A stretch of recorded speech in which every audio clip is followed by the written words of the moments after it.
Selamat malam, Miss. Saya ingin menjelaskan tugas individu membuat video untuk mata kuliah logistik manajemen dan rantai pasok. Jurnal pertama yang saya ambil yaitu analisis pengendalian internal persediaan bahan baku terhadap efektivitas pengelolaan persediaan bahan baku. Cara pengelolaan persediaan yang pertama, prosedur pemesanan pembelian persediaan bahan baku. Prosedur pesanan pembelian bahan baku telah dilakukan dengan baik oleh bagian pengadaan atau pembelian setelah penerimaan permintaan barang dari bagian produksi atau supervisi yang bersangkutan. Yang kedua, prosedur penerimaan persediaan bahan baku. Prosedur penerimaan persediaan bahan baku telah dilakukan dengan baik pada saat supplier datang membawa barang yang telah dipesan beserta faktur. Yang ketiga, prosedur penyimpanan persediaan bahan baku pada saat barang tiba dapat langsung disimpan dalam gudang dan simpan sesuai dengan jenisnya melalui pengawasan dari staf yang ada di bagian gudang. Yang keempat, prosedur pengeluaran persediaan bahan baku. Prosedur pengeluaran persediaan bahan baku telah dilakukan dengan baik oleh PT IKI Bitung. Pengeluaran persediaan barang dilakukan berdasarkan atas permintaan dari bagian produksi. Yang kelima, proses pencatatan persediaan bahan baku. Prosedur pencatatan yang dilakukan oleh PT IKI Bitung dilakukan dengan baik. Mengenai persediaan bahan baku selalu dilakukan pencatatan oleh bagian-bagian yang terkait. Yang keenam, prosedur penilaian persediaan bahan baku. PT IKI Bitung menggunakan metode penilaian persediaan bahan baku, yaitu metode FIFO atau first in first out, atau barang yang pertama kali masuk harus lebih awal dikeluarkan. Yang ketujuh, proses pengendalian persediaan bahan baku. Pengendalian persediaan bahan baku pada PT Industri Kapal Indonesia atau Persero, unit dok dan galangan Bitung dilakukan sejak perencanaan pembelian, penyimpanan sampai pengeluaran bahan baku. Dalam melaksanakan pengendalian atas pengamanan persediaan bahan baku, PT IKI Bitung menerapkan teknik pengendalian fisik, namun dikarenakan kelalaian dan kurangnya pengawasan dari staf gudang, sehingga teknik tersebut tidak berjalan dengan baik. Untuk jurnal yang kedua, saya mengambil analisis sistem pengelolaan persediaan berbasis COSO, studi kasus perusahaan manufaktur di Indonesia. Untuk cara pengelolaan persediaannya, yang pertama, lingkungan pengendalian. Perusahaan menerapkan perhitungan jumlah pengadaan barang yang menggunakan metode material requirement planning dengan teknik peramalan atau forecasting.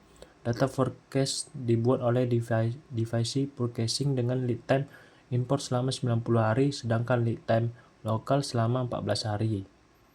Sehingga supplier dapat mempersiapkan permintaan yang diminta oleh perusahaan tersebut.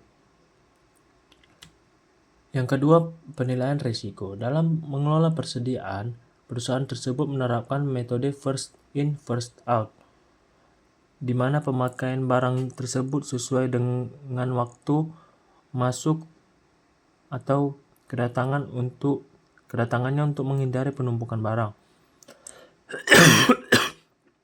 Analisis temuan selama penelitian yaitu adanya line stop produksi, di mana aktivitas produksi terhenti sementara dengan analisis beberapa faktor seperti kualitas produk komponen dan persediaan barang yang kurang karena pihak supplier terlambat pengiriman permintaan perusahaan. Yang ketiga, aktivitas pengendalian. Aktivitas pengendalian ditandai dengan memilih dan mengembangkan aktivitas atas teknologi serta aktivitas pengendalian, sehingga akan terbentuk suatu kebijakan dan prosedur yang akan dijalani sebagai pedoman. Berdasarkan hasil wawancara dan observasi selama penelitian, yaitu perusahaan tersebut sedang melakukan percobaan strategi just in time Menurut narasumber, strategi tersebut sulit dijalankan karena beberapa faktor seperti lokasi perusahaan yang tidak strategis karena jauh dari lokasi supplier. Yang untuk poin 4 yaitu sistem informasi dan komunikasi. Sistem informasi dan komunikasi ditandai dengan penggunaan informasi yang relevan baik secara komunikasi secara internal dan eksternal. Perusahaan tersebut menerapkan sistem informasi dan komunikasi dengan terintegrasi pada enterprise resource planning dengan sistem analisis dan project in data processing atau SAP. SAP tersebut dijadikan sistem informasi seluruh aktivitas operasional perusahaan tersebut, sehingga aktivitas kerja dan informasi bisa didapatkan dari sistem informasi tersebut. Yang kelima, aktivitas pemantauan. Aktivitas pemantauan ditandai dengan dilakukannya evaluasi secara berkelanjutan untuk melihat kekurangan yang ada selama aktivitas berlangsung. Penulis selama melakukan penelitian mendapati bahwa perusahaan selalu melakukan continuous improvement setiap harinya dengan melakukan pengawasan oleh pihak entitas manajemen perusahaan. Salah satu perbaikan yang dilakukan perusahaan tersebut yaitu menambahkan 2 area penyimpanan persediaan, yaitu gudang konopi dengan pengawasan dan area produksi untuk segera digunakan. Area gudang menjadi lokasi utama dalam penyimpanan barang dengan jenis safety part. Untuk pendapat saya